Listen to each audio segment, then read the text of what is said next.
Homework 1.5, section quadratic equations, video 8, homework due Saturday, May 16, 2020 at 11:59 p.m.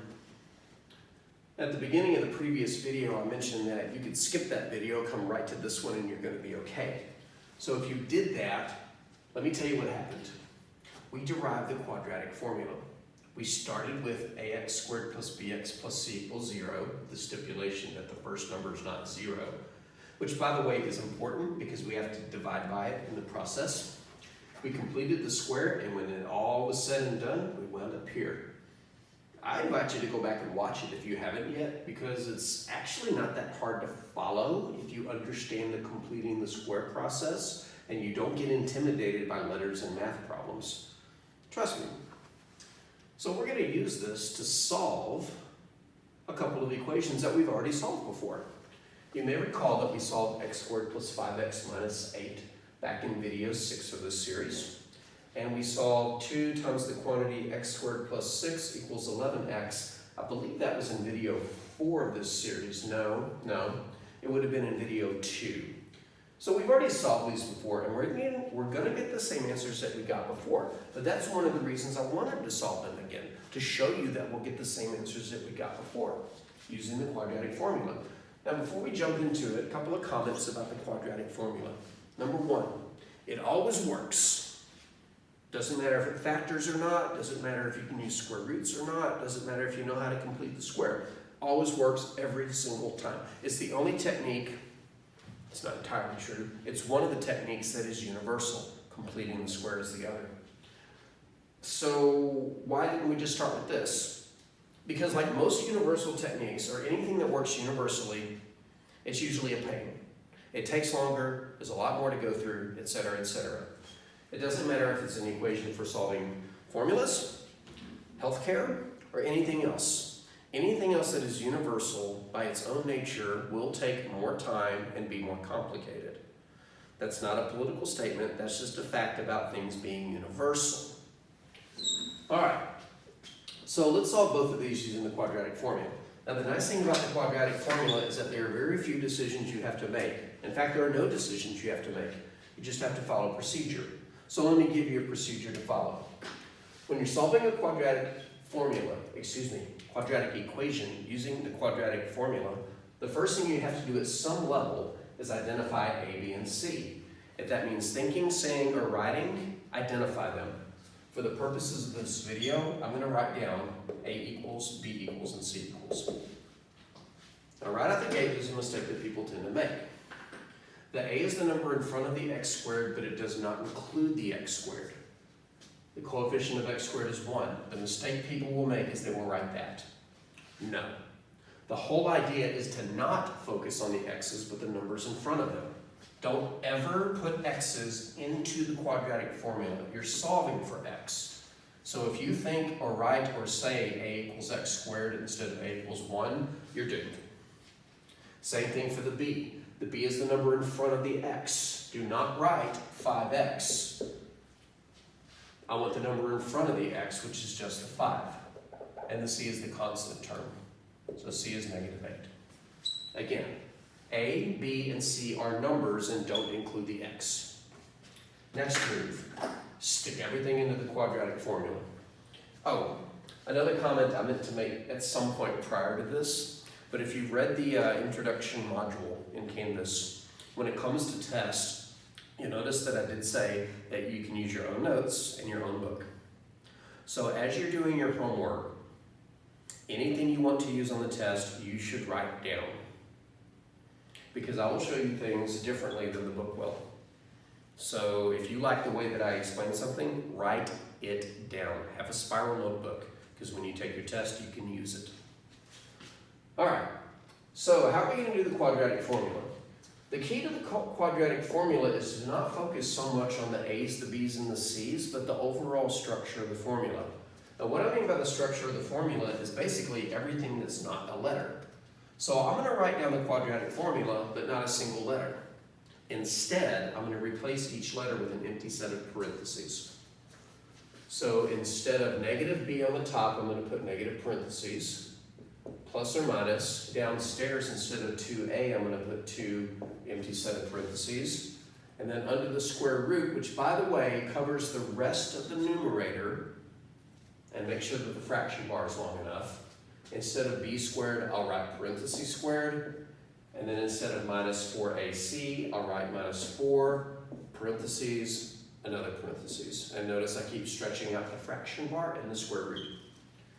By replacing the letters with parentheses, you're preserving the structure of the quadratic formula, but you're also providing a place to fill in your letters. So let's start with the a. The a goes after the 2 and after the 4. In this problem, a is 1. So after the 2 and after the 4, I'm going to write 1. By the way, the word after starts with a. After the 2, after the 4. The b goes at the beginning of the fraction and the beginning of the square root. The b is 5. So at the beginning of the fraction, I put 5, and at the beginning of the square root, I put 5. Beginning starts with b. It's a verbal gimmick. Speaking of, I don't have a verbal gimmick for the c, but it's the only one left. The c goes at the end of the square root. The c is -8, so -8 goes here. I've had students suggest it concludes the formula, it's the caboose. I really don't like either one of those, but there's only one spot for the c, so there it goes. All right, so your next move after identifying the a, the b, and the c is to set them into the formula correctly. And one way to do that is to replace each letter with parentheses and carefully fill them in. Now, you don't have to do that, but it's a way that usually minimizes errors. Once you've inserted all the values, your next move is to start doing the arithmetic. And by the way, at this point, it is no longer an algebra problem. This whole thing is nothing but letters. It's an arithmetic problem. So where do you go first? Well, there's actually 4 places you can go to simultaneously that don't interfere with each other. If you go one move at a time, this will take way too long. So here's what I recommend. There's a sign up here that needs to be cleared. It's either going to be positive or negative, depending upon if the number you put in already had a negative. For example, if this 5 were negative, then this would be a negative, which would be positive. So I would clean that up. On the bottom, we got a simple multiplication problem. Inside the square root, we got a subtraction problem with things on both sides of it. So I would recommend starting in those 4 places at once. This is just -5, nothing to look at there. Downstairs is 2 times 1, nothing to look at there. But under the square root, you got a lot of action going. Here's how I view the square root. Under the square root is a subtraction problem. A subtraction problem has to have values on both sides of it. So what I would do is I will just bring the subtraction sign up a little bit and then work out both sides of it. On the left side is 5 squared, which is 25. Now on the right side of the subtraction problem, remember I've already got this minus written. 4 times 1 times -8. This is not a distributive property. This is just multiply all the way across. 4 times 1 is 4, and then times -8 is -32. So the square is 25, the product is -32, and they are getting subtracted. Minus minus makes it a plus. 25 plus 32 is 57. Every quadratic formula problem will do the same thing up until here. Get the a, the b, and the c, which is sometimes given to you. Insert them into the formula. Clean up, do both sides of the subtraction problem, and then subtract, which in this case turned into an addition. But what happens next? Even though they all do the same thing at the beginning, what happens next is 100% dependent on this square root. In general, though, you simplify until there is nothing left to do. As we discussed in a previous video, can't do a thing with the square root of 57. So I can't simplify that. I can't combine these because these aren't like radicals, and there's nothing up there that will reduce by 2. This problem is over. Same answer we got before. Let me check to see how long this video is going. I wanted to get 2 examples in this video. It'll be a little bit longer than I wanted, but we're not quite at the 10-minute mark, so we'll go ahead and continue. So let's try this one. Solve 2 times the quantity x squared plus 6 equals 11x. Just like before, this is not ready. It's not ready because the quadratic formula requires that you look like this. No parentheses, equal to 0. So just like the previous time when we saw this problem, we have to distribute to get 2x squared plus 6. No. 2x squared plus 12 equals 11x. And then subtract the 11x over to get 2x squared minus 11x plus 12 is equal to 0. And now, and only now, can I pull out the A, the B, and the C. I invite you to pause the video and see if you can finish this problem using the quadratic formula. I'm going to continue. The A is the coefficient of the x squared, so it's 2. The B is the coefficient of x, which is negative 11. And the C is the constant term, which is a positive 12.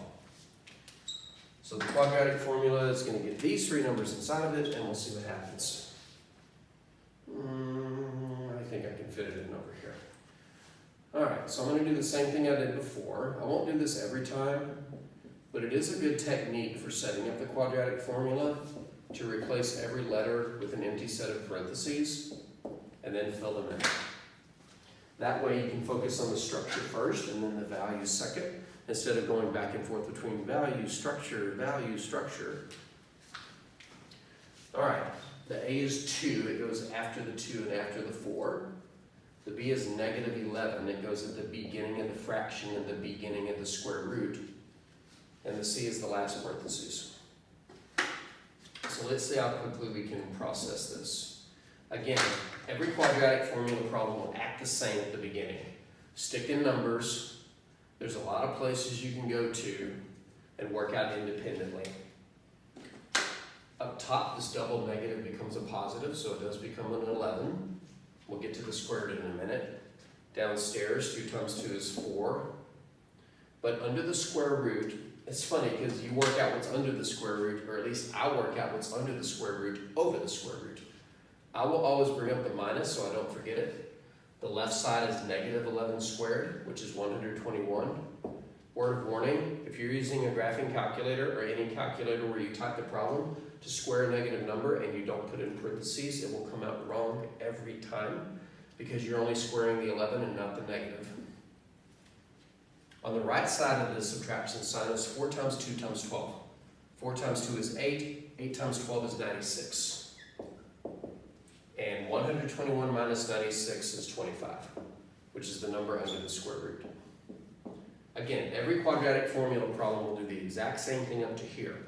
Once you get to the square root, you push it as far as you can in terms of the square root, the plus, minus, and the fraction.